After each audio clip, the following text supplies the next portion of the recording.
안녕하세요. 조금 울리나요?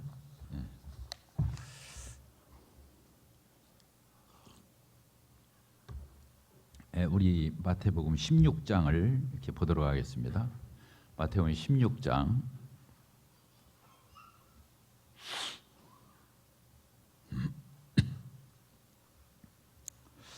15절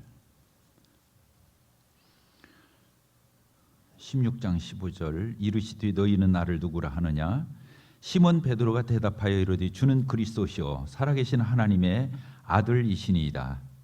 예수께서 대답하여 이르시되 바요나 시몬아 네가 복이 있도다. 이를 네게 알게 하니는 혈육이 아니요 하늘에 계신 내 아버지시니라. 또 내가 네게 이르노니 너는 베드로라. 내가 이 반석 위에 내 교회를 세우리니 음부의 권세가 이기지 못하리라. 내가 천국 열쇠를 네게 주리니 네가 땅에서 무엇이든지 매면 하늘에서도 매일 것이요 네가 땅에서 무엇이든지 풀면 하늘에서도 풀리리라 하시고 이에 제자들에게 경고하사 자기가 그리스도인 것을 아무에게도 이르지 말라 하시니라. 반갑습니다. 주의 좀 살펴보세요. 그 인사도 서로 나눕시다. 윙크로 합시다. 윙크로. 다른 방법이 없더라고. 마스크를 쓰니까. 이제 지난번에 우리가 빌립보서 강해를 한 1년 10개월 이렇게 하면서 빌립보서 강해를 이렇게 마치고 주님이 인도하시는 대로 어떤 말씀을 교제할까. 그런데 내년도가 저희 교회 20주년 해잖아요. 2021년도가 저희 교회의 20주년이 되는 해가 됩니다. 그래서 이게 어떤 말씀을 이렇게 상고할까 하다가 그런 생각을 했어요. 교회에 대해서 한번 다시 정립을 하면 좋겠다. 특별히 저희 옹골 송천교회는 좀 특이해요. 그러죠?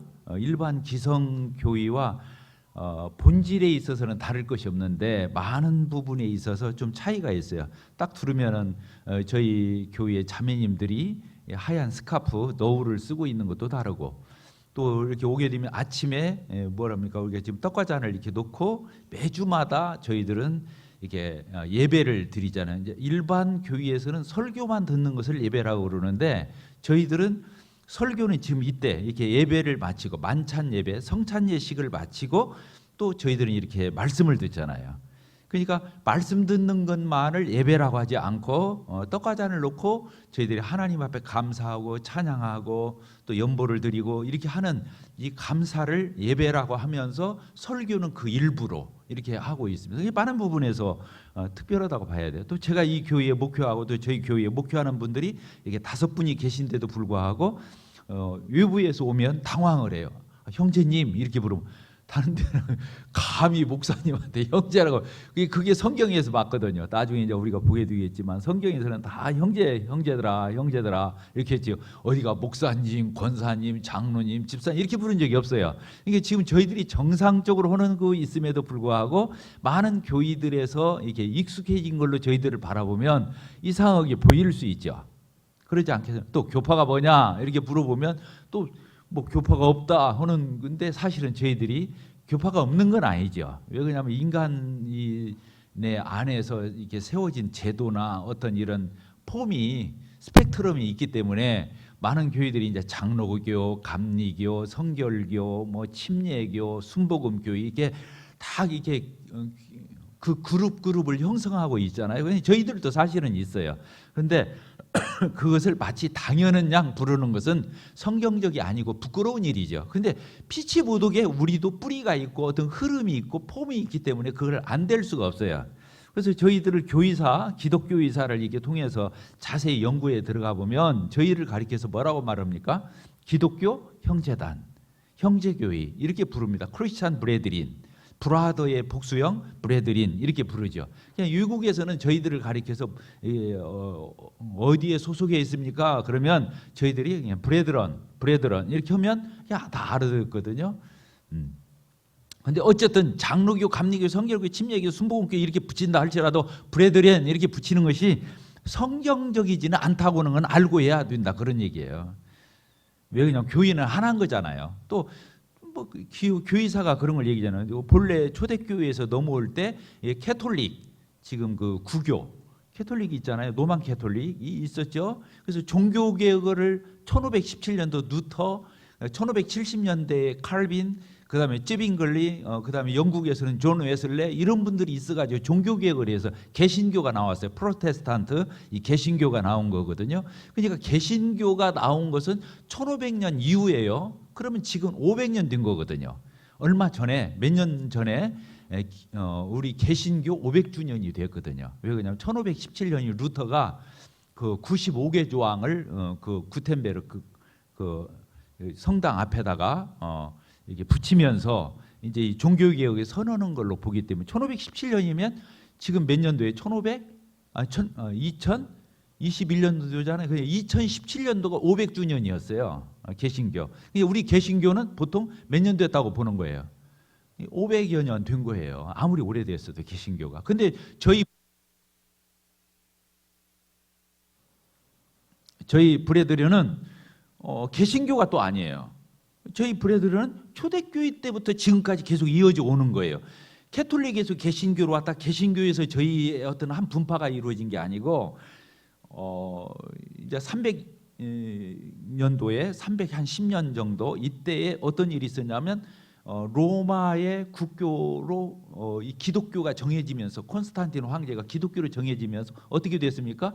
그때 이제 로마의 국교가 되면서 기독교가 핍박 아래에 있다가 한 300년 정도를 핍박 아래에 있다가 이제 로마의 국교가 되면서 기독교가 이제 세속적이게 되고 또 이게 권력이 이게 들어오게 되고, 그래서 어떤 면으로는 교회가 확장되는 데 있어서는 기여를 했지만 교회가 급격하게 타락하게 되는 이런 계기가 되었어요. 국가하고 이 신앙이 이렇게 이제 같이 섞이면서 이제 신앙이 변질되게 되는, 그래서 그때 당시 로마 캐톨릭에 속하지 않은 순수한 신약 성경적인 그런 성도들이, 그리스도인들이 이제 산 속으로 들어갔다는 거잖아요. 알프스 산맥 중심으로 해요. 알프스 산의 크기가 미국 합중국, 아메리카 합중국, 미국이라는 나라만한 그런 규모인데 그 산 속으로 동서남북에서 다 들어간 거예요. 그래서 거기에서 순수한 신자들의 이런 모임들이 있었어요. 빌리버스 처치라고 신자들의 모임들이 거기에 곳곳에 있었어요. 근데 그 성도들이 바로 저희들의 선배거든요. 그러니까 그분들은 종교개혁을 통과하지 않고 이런 순수한 기독교계를 유지했던 분들이에요. 그래서 저희들의 뿌리는 또 거기에 있어요. 복잡하죠? 머리가 쥐날라고 그러죠. 어쨌든 족보가 그렇다고 하는 것을 이렇게 얘기를 해드리는 거예요. 그래서 저희들을 가리켜서 보통 저도 이제 예전에 저희 교회가 좀 이상하지 않나. 저도 본래 이제 장로교에서 이렇게 어렸을 때부터 자랐기 때문에 저희 교회를 이상하게 생각해요. 제가 연구를 많이 했어요. 교회사도 한 10여 권 있고 또 저희 모임에서 나오는 책자들 다 갖다 밑줄 치면서 교리는 바른지 성경 해석은 바른지 또 이런 신앙의 어떤 인격이나 전인격인 측면에서는 균형이 있는지 이런 것들을 다 검증을 했었어요. 그래서 이제 저희 이 교회의 이런 모습을 뭐라고 본다고요? 보통 교회사적으로 브레드린, 기독교 형제당, 브레드린 처치, 크리스찬 브레드린 이렇게 부른다고 하는 말을 이렇게 드렸습니다. 어쨌든 이 교회라고 하는 것은 저희들이 지금 아까도 많은 교단들이 있고 하지만 이것은 성경적인 아니라고 하는 거, 이런 걸 말씀을 드렸고, 그러면 교회가 뭐냐? 근본적으로 성경을 더듬어서 들어가 보면 구약 시대 때는 교회가 없었어요. 구약 때는 교회가 없었어요. 따라서 하십시다. 구약 시대 때는 교회가 없었다. 물론 스테반이 사도행전 8장에서인가 이게 설교를 하면서 광야교회라는 말을 쓰긴 해요. 광야교회. 그러니까 구약에서 교회라는 단어 자체가 안 나와요.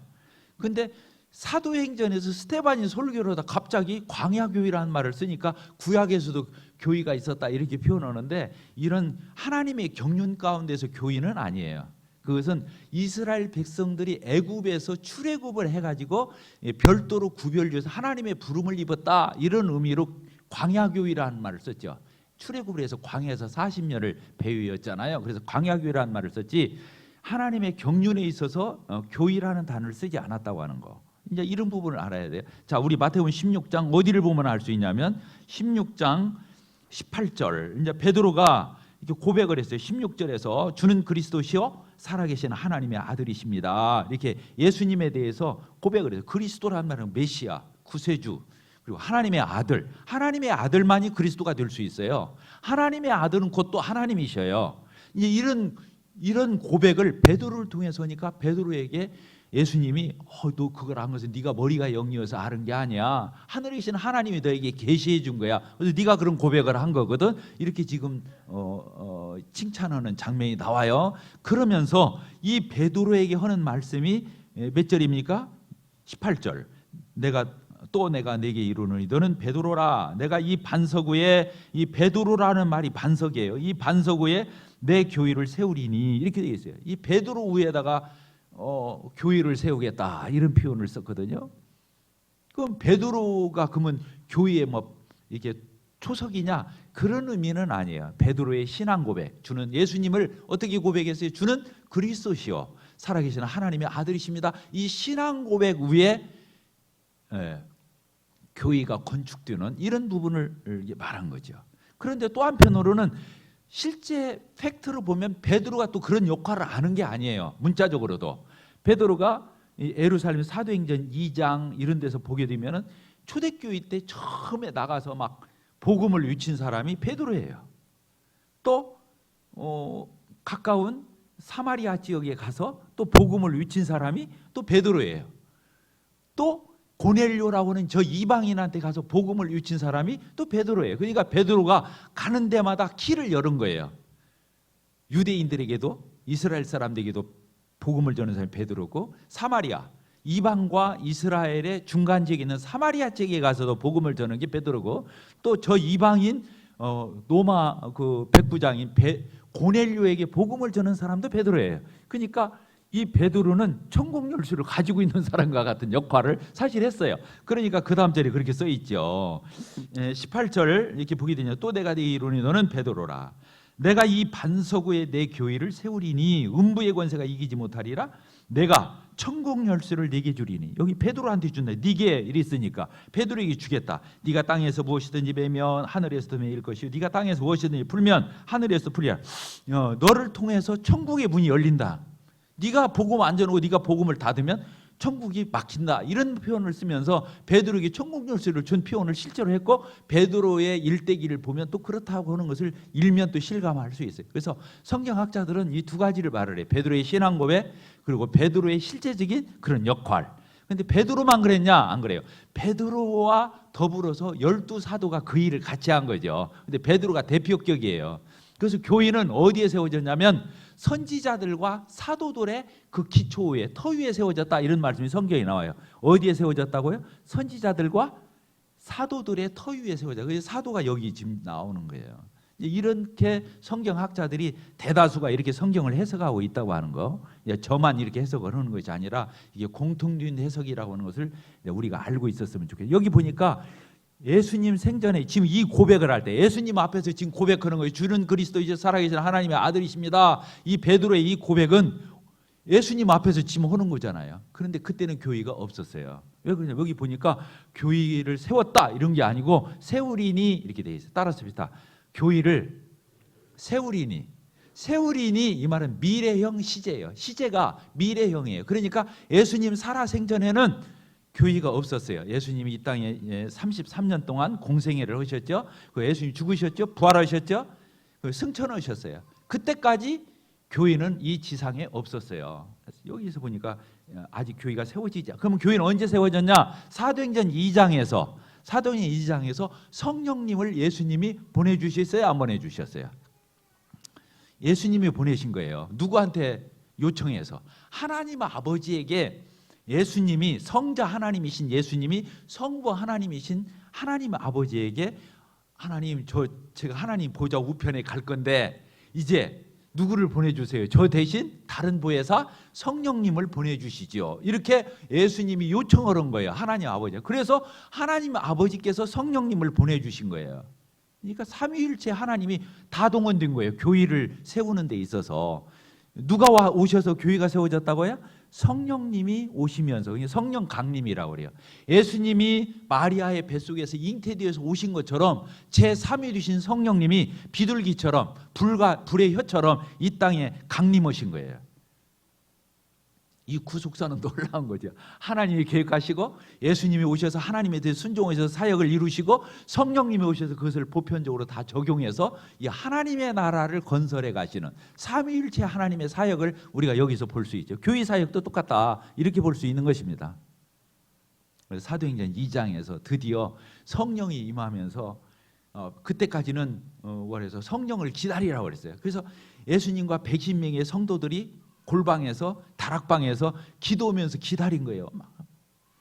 그러니까 성령이 오셨어요, 안 오셨어요? 오셨어요. 사도행전 2장에서 온 거예요. 마가다락방에서 기도하다가 성령님 오셔서 교회가 시작되고 나가서 복음을 전하니까 막 복음이 전하면서 예수님을 믿게 되고 영접하게 되고 믿는 자들이 생기게 되잖아요. 그거를 교회라고 그랬어요. 교회. 따라서 교회. 교회는 이제 이런 의미를 가지고 있는 거죠. 그래서 구원받는 사람들을 성경에 보니까 사도행전 2장 끝절에 보게 되면 날마다 구원받는 사람들을 하나님이 교회에 더해 주셨다, 이렇게 쓰고 있어요. 교회에 더했다, 이런 표현을 쓴다는 거예요.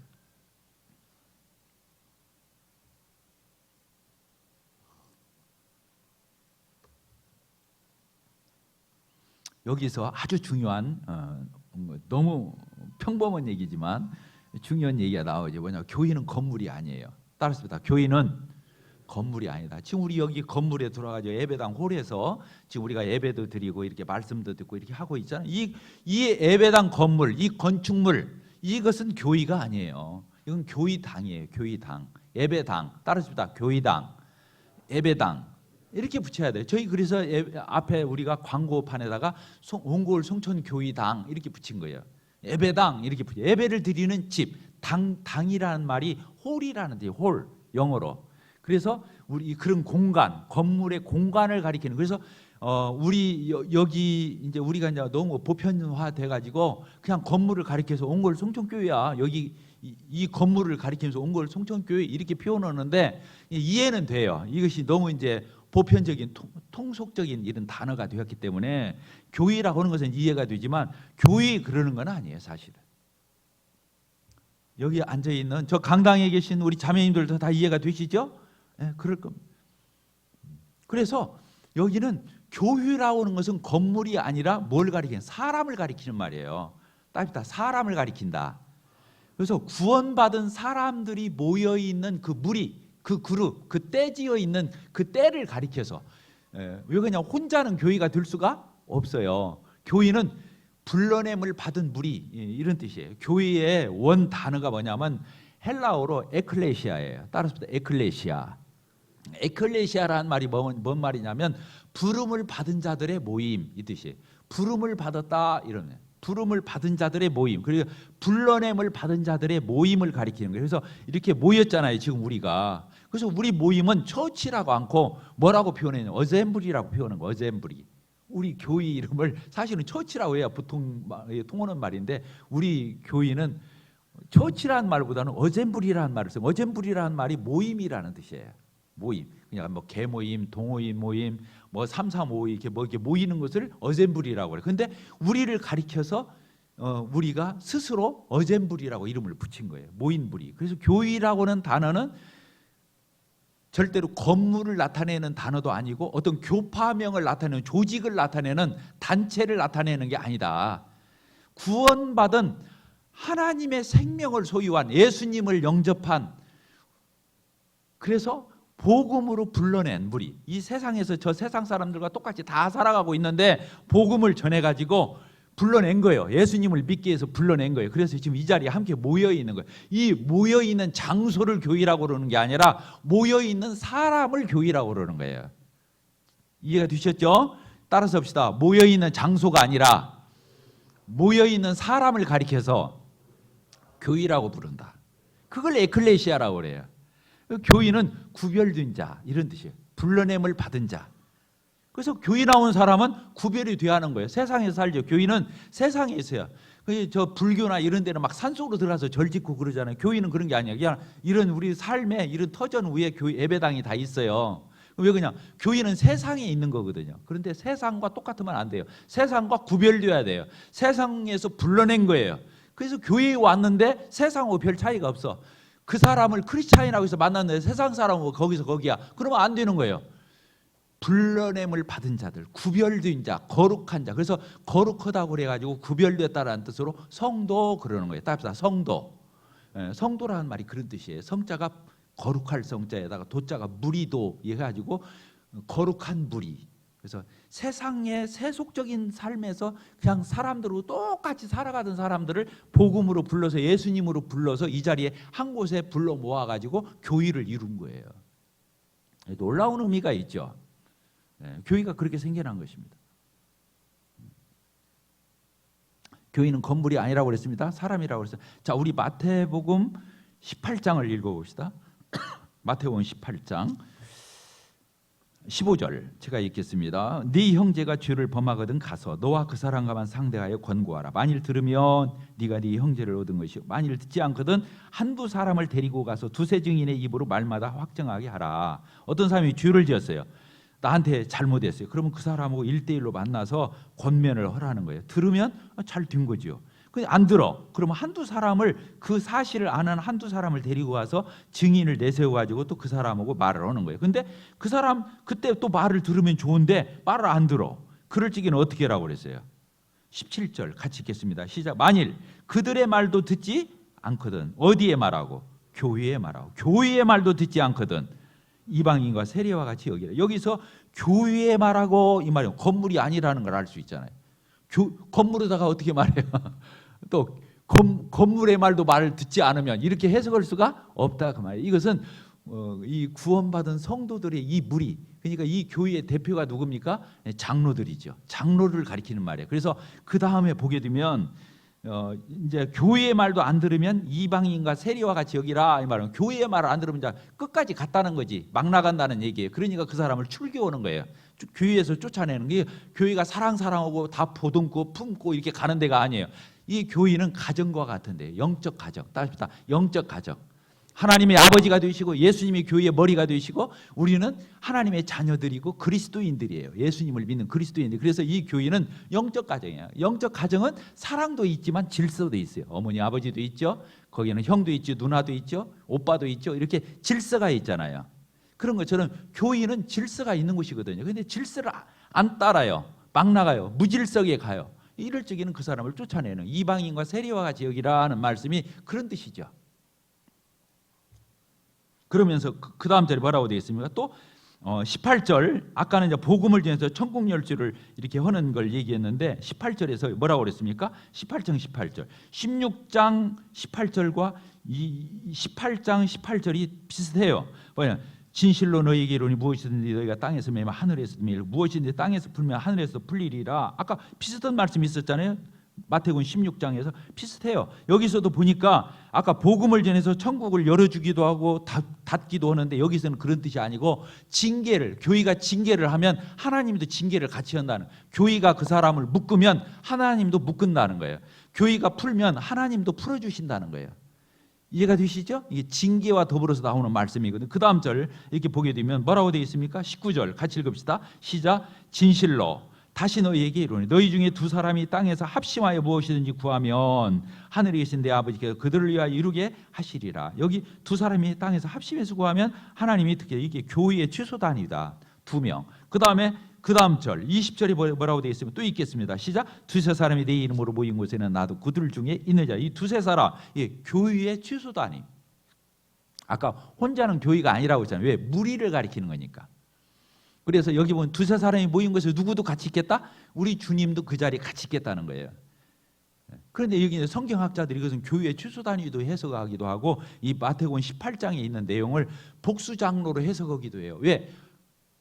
교회가 징계를 할 적에는 복수 장로들이 오기 때문에 여기 두세 사람이 이런 징계의 결정이 할 적에는 나도 거기에서 같이 그 징계에 동참하겠다고 하는 그런 약속의 말씀이라고 해석하는 분들도 많아요.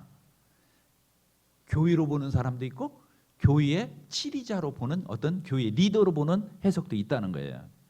자, 이해가 되셨습니까? 자, 여기서 제가 이제 말씀드리려고 하는 게 다른 게 아니고 교회는 건물이 아니다. 근데 이 건물을 또 교회라고 하는 사람 것은 그래도 이해가 돼요. 하도 부르싸니까. 근데 문제는 뭐냐? 이 교회 예배당 건물을 가리켜서 뭐라고 하냐면 성전이라고 그래. 또 이건 가관이요. 따라합시다. 가관이다. 가관이란 것은 말도 안 된다, 우스꽝스럽다 이 뜻이에요. 예배당 건물은 성전이 아니에요. 성전은 그런 뜻이 아니에요. 성전은 하나님이 구약에서 성막에 계시다가 나중에 솔로몬이 지어가지고 성전이 되잖아요. 이 성전은 건축물을 얘기해요. 근데 이 예배당 건물은 성전이 아니에요. 성전은 언제 없어졌냐? 예수님이 십자가에 죽으실 때 성전을 없앴어요. 성전을 없애기 위해서 예수님이 십자가에 죽으신 거예요. 예수님이 십자가에 죽으실 때 예수님이 다 이루었다 크게 소리 지르시고 예수님이 떠나셨을 때, 운명하셨을 때 어떤 사건이 일어났어요? 성소와 지성소를 가로막고 있던 그 휘장이 위로부터 아래까지 쫙 찢어져서 하나님 앞에 언제라도 나갈 수 있는 그 길이 열린 거예요. 그래서 그때부터 성전이 없어진 거예요. 그래서 지금까지 성전이 없어요. 그런데 이스라엘 사람들은 지금도 통곡의 벽 앞에 가서 뭐 기도해요? 울면서 성전 세우게 해달라고 기도해요. 그 사람들은 지금도 그걸 기다리고 있죠. 나중에 이제 7년 할 때 세우지 성전일지는 모르겠지만 어쨌든 성전은 지금 있다 없다. 건물로서의 성전은 없어졌어요. 예수님이 이 땅에 오셔서 십자가에 피 흘려 죽으신 것은 모든 사람이, 그때는 레위 지파 안에서도 아론의 자손들만 지성소에 갈 수 있었어요. 하나님의 성전에 나갈 수 있었는데 이제는 누구라도 나갈 수 있다는 거예요. 예수님 피를 의지하면 누구라도 하나님 앞에 직접 다이렉트로 나갈 수 있다. 이걸 얘기하는 거예요. 그러니까 우리를 만인 제사장이라고 그러잖아요. 구원받은 그리스도인은 하나님 앞에 예수님 이름을 의지해서 언제라도 나갈 수 있다고 하는 것을 가리키는 거라는 거예요. 놀라운 거죠. 그래서 이 예배당 이 건물은 교회가 아니다. 이건 예배당이다. 교회당이다. 더 나아가서 성전이라고 말하는 것은 정말 우스꽝스러운 거다. 구약으로 돌아가자는 말이에요. 그리고 여기 서서 설교하고 있는 어떤 목회자나 이런 사람들을 가리켜서 뭐 제사장이라고 부르는 것도 말도 안 되는 거예요. 뭐 기름 부은 제사장 말도 안 되는 거예요. 구원받은 성도는 다 제사장인 거예요. 따라서 섭시다. 구원받은 그리스도인은 다 제사장이다. 그래서 우리를 왕 같은 제사장이라고, 언제나 예수님 이름 의지하면 하나님 발서 꼭 목사를 통해야 가고 그런 게 아니에요. 교회 리더를 통해서 가야만 가는 게 아니에요. 누구라도 갈 수 있어요. 그래서 구약에서는 기름 부음을 받은 저 레위 지파 안에서도 아론의 자손들만 제사장을 할 수 있었잖아요. 기름 부음을 받고 왕, 선지자, 제사장만 기름 부음을 받았는데 신약 시대는 그게 아니에요. 누가 성령 받아요? 기름은 뭘 얘기냐면 성령을 얘기하는 거예요. 지금은 누가 성령 받아요? 예수님을 영접한 사람은 다 성령을 받게 되어 있어요. 그게 기름 부음이에요. 그러니까 우리가 제사장인 거예요. 그러니까 하나님 앞에 직접 나갈 수 있는 거예요. 이게 교회인 거예요. 이게 교회는 하나님의 경륜 가운데 어마어마한 경륜에 있는 거예요. 이 교회는 그냥 이렇게 우리 잠깐 이렇게 모여가지고 사람들끼리 몇몇 모여서 이렇게 예배드리고 이런 정도로 보는 게 아니고 하나님의 구원 경륜과 하나님의 그 청사진 가운데서 이 교회의 위치를 보면 이렇게 놀라운 걸 하는 거예요. 교회가. 우리 에베소서를 보도록 하겠습니다. 이 교회가 얼마나 놀랍냐. 이 에베소서에서 그런 말씀을 표현하고 있습니다. 에베소서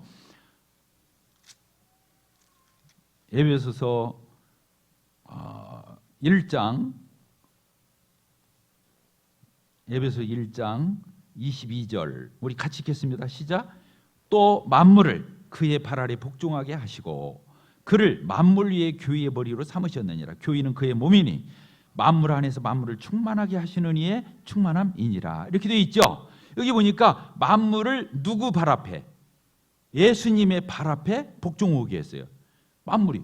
예수님은 처음에 고난의 종으로 오셨지만 이제 만왕의 왕이 되셨잖아요. 그래서 모든 이 세상 천지간의 만물을 예수님의 발 아래 복종하게 하고 예수님 그 발에 입맞춰야 구원도 받게 되고 그런 건데 그를 뭐라고 그랬어요? 만물 위에 교회의 머리를 주신 거예요. 예수님은 교회의 머리셔요. 이 구원받은 신자들의 머리가 누구예요? 그 교회의 장로도 아니고 그 교회의 목회자도 아니고 누가 우리의 머리예요? 옹골 송천교회의 머리가 누구셔요? 예수 그리스도이셔요. 예수님이 교회의 머리셔요. 그래서 모든 교인은 예수님 앞에 가서 책임을 져야 돼요. 그리고 모든 교인은 예수님의 말대로 해요. 머리가 모든 몸을 조종하고 모든 몸에게 명령을 내리는 것처럼 교회의 머리는 누구시다? 예수 그리스도예요. 제가 몸이 지금 저에게 보이는 것이 뭔만 보여요? 지금 저에게 보이는 게 뭐만 머리만 보이죠? 그런 거죠. 교회의 머리가 누구라고요? 예수님이시라. 그러니까 교회 오면 누구 냄새가 나야 되고 누가 보여야 하냐면 사람이 보이면 안 되는 거예요. 예수님이 보여야 되는 거예요. 왜? 교회의 머리가 누구니까? 예수님이니까. 그리고 온몸을 제가 옷으로 넥타이로 다 해가지고 온몸을 가리고 있는 것처럼 사실은 교회 와서는 사람이 보이면 안 되는 거예요. 머리 되신 예수님이 보여야 그 교회가 교회다운 교회다, 이런 뜻입니다. 그런데 여기 보니까 그 예수님을 만물 위에 누가 있다는 거예요. 자, 저를 보세요. 만물, 이 세상 천지에 만물이 있잖아요. 그 만물 위에 누가 있다는 거예요? 교회가 있다는 거예요. 만물 위에 교회가 있다. 교회가 그렇게 높은 거예요. 포지션으로 보면. 근데 그 교회의 또 머리가 누구라고요? 예수님이라고요. 다시 말합니다. 이 세상 천지간에 모든 것이 있어요. 그 중에 제일 고상하고 제일 높은 게 누구라고요? 교회예요. 교회의 또 머리가 누구예요? 예수 그리스도. 이걸 아는 것이 중요한 거예요. 여기서 지금 말하고자 하는 게 그런 뜻이죠. 자, 다시 읽겠습니다. 또 만물을 그의 발 아래 복종하게 하시고 그를 만물 위에 교회의 머리로 삼으셨느니라. 23절 시작. 교회는 그의 몸이니 만물 안에서 만물을 충만케 하시는 이의 충만이. 그래서 교회는 이 세상 천지를 다 담아도 담을 수 없는 것이 교회 안에 있는 거예요. 근데 교회를 시시하게 생각하고 교회를 얕보고 교회를 가볍게 여기고 교회를 갖다가 우스꽝스럽게 여기고 교회를 하찮게 여기는 이런 태도는 성경 겁이 없는 거예요. 두려움이 없는 거예요. 교회는 그런 데가 아니에요. 왜 그렇게 보이느냐? 교회를 세상 눈으로 보니까 인간의 이런 세상적인 육신의 눈으로 교회를 보니까 교회가 그렇게 보이는 거예요. 그러니까 성경의 영안을 가지고 말씀으로 성령으로 보지를 않고 인간의 그런 처세적인 눈으로 보니까 이런 말씀이 들어올 리가 없죠.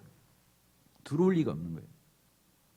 자, 또 넘겨봅시다. 교회가 어떤 것이냐. 3장 9절 같이 읽겠습니다. 시작. 영원부터 만물을 창조하시는 하나님 속에 감추어졌던 비밀의 경륜이 어떠한 것을 드러내게 하십니다. 하나님 속에 감추었던 정말로 그 보배로운 비밀이 있는데 그것을 어디를 통해서 드러나냐면 교회를 통해서. 10절에 써 있어요. 시작. 이는 이제 교회로 말미암아 하늘에 있는 통치자들 권세자들에게 하나님의 각종 지혜를 알게 하려 함이니 곧 영원부터 우리 주 그리스도 예수 안에서 예정한 뜻대로 하신 것이라. 이렇게 돼 있잖아요. 여기 보니까 교회를 통해서 하나님의 그 무궁무진한 경륜을 펼쳐 보이신다고 하는 거예요.